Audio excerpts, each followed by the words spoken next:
¿Cómo puede ser que Europa tiene trenes de alta velocidad por todo el continente, pero no ocurre lo mismo en Estados Unidos? ¿Por qué Estados Unidos, que es la primera potencia mundial, no tiene trenes de alta velocidad? Esto es muy extraño, ¿verdad?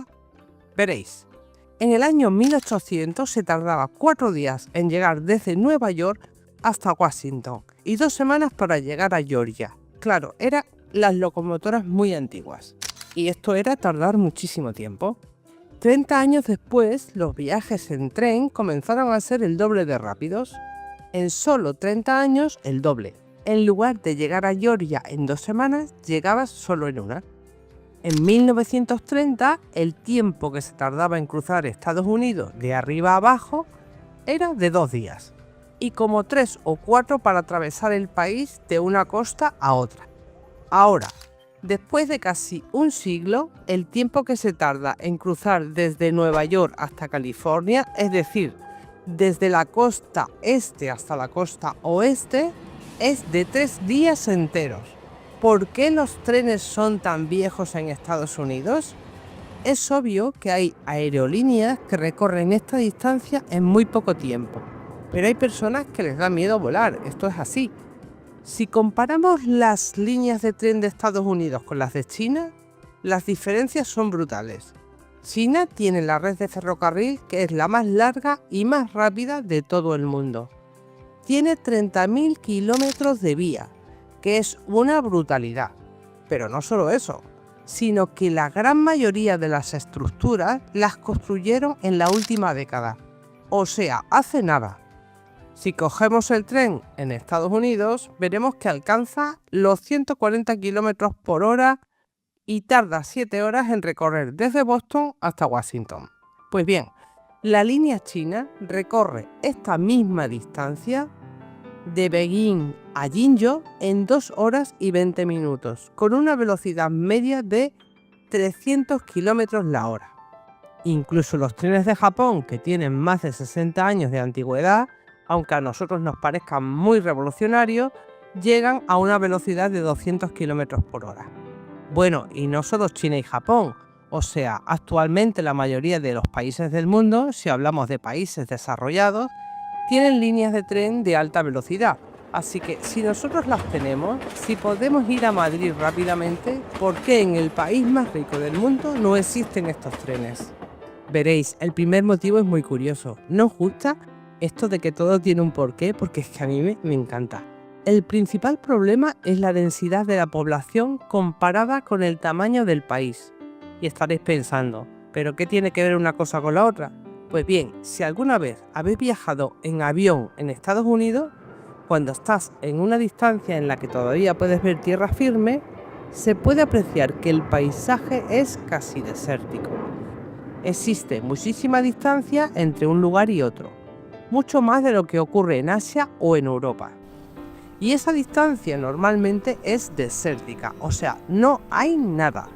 Por tanto, al ser las distancias tan largas en comparación a la población, es muy difícil que las líneas de tren sean rentables, porque poca gente las cogería. La segunda razón es la construcción de la vía en sí, que es casi imposible, porque para construir una vía que se adapte a un tren de alta velocidad, es necesario que el terreno sea muy plano y muy recto, sin demasiadas curvas, que no tenga desniveles, cosa que sí te puedes permitir en una carretera normal. Intentar hacer esto entre, por ejemplo, Nueva York y Chicago supondría una lucha tanto medioambiental como vecinal, porque es una obra demasiado complicada. Además, en Estados Unidos, los terrenos son carísimos y privados, entonces no saldría rentable tampoco comprar toda la cantidad que se necesita. Por ejemplo, en China el terreno es público y costaría entre unos 17 y 21 millones de dólares por kilómetro. Una barbaridad también, pero incluye todos los costes. En Europa, este coste sube hasta unos como 25-39 millones. Pero en Estados Unidos costaría 150 millones de dólares por kilómetro. De hecho, en California comenzaron a construir una de estas líneas de alta velocidad y actualmente cuenta con tantas denuncias que su coste ha ascendido hasta 45 billones de dólares. Así que la obra ha sido parada de manera indefinida y nadie la quiere continuar. Un momento, hago un inciso para recomendaros un vídeo de este mismo canal. Se titula ¿Por qué los hombres dejaron de usar falda y maquillaje? La historia es súper curiosa. Te dejo el enlace aquí arriba a la derecha, que si pinchas te lleva directamente al vídeo. Te aseguro que te sorprenderá. Y ahora proseguimos con esta historia. Otro motivo es la cultura. En 1956 se firmó un acta interestatal de autovías, en las que se comprometían a unir todo el país por medio de carreteras. Entonces, esto impulsó la cultura estadounidense que ahora existe. Tienen coches gigantescos. Vamos, que todo el mundo tiene un coche.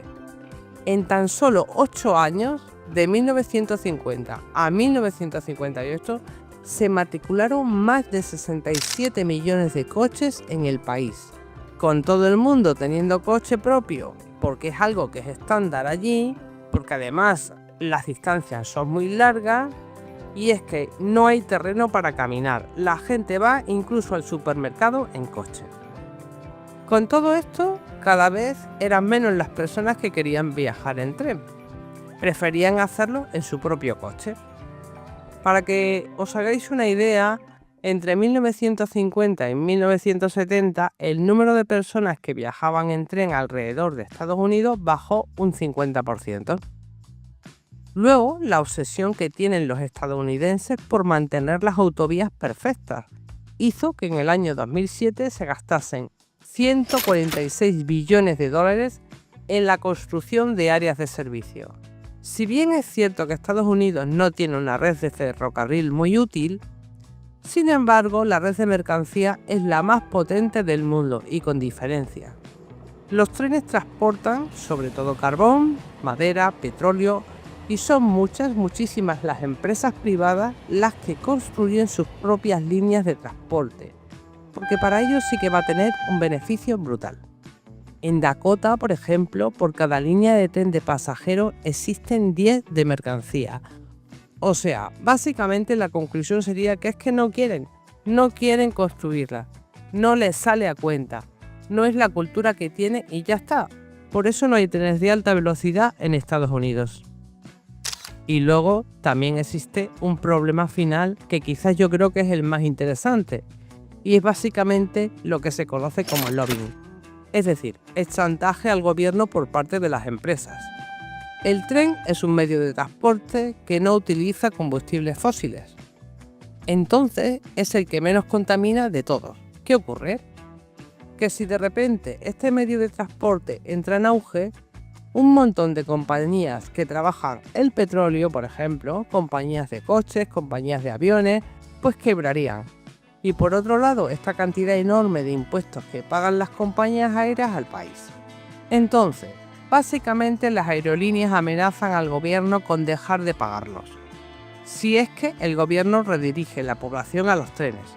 Y por eso se dice que Estados Unidos es un país gobernado por las grandes empresas, porque los sobornos al gobierno para que crean las leyes que les benefician son constantes.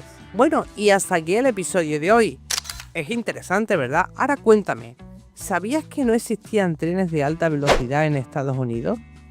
Por un casual, ¿has viajado en tren allí? Y antes de irte, por favor, no te pierdas la pantalla final, donde te sugiero que veas un episodio súper curioso. Se titula El origen de la celebración de los cumpleaños. Por ejemplo, de dónde viene, cómo se inventó y la canción. ¿Qué me dices de la canción de Happy Birthday to You? ¿De dónde salió eso? Pues no te lo vas a creer, pero la historia no podía ser de lo más sorprendente. Así que me despido, no olvides darle un like, suscribirte y compartir este episodio con esos amigos que tú crees que le puede interesar. Nos vemos en el próximo episodio.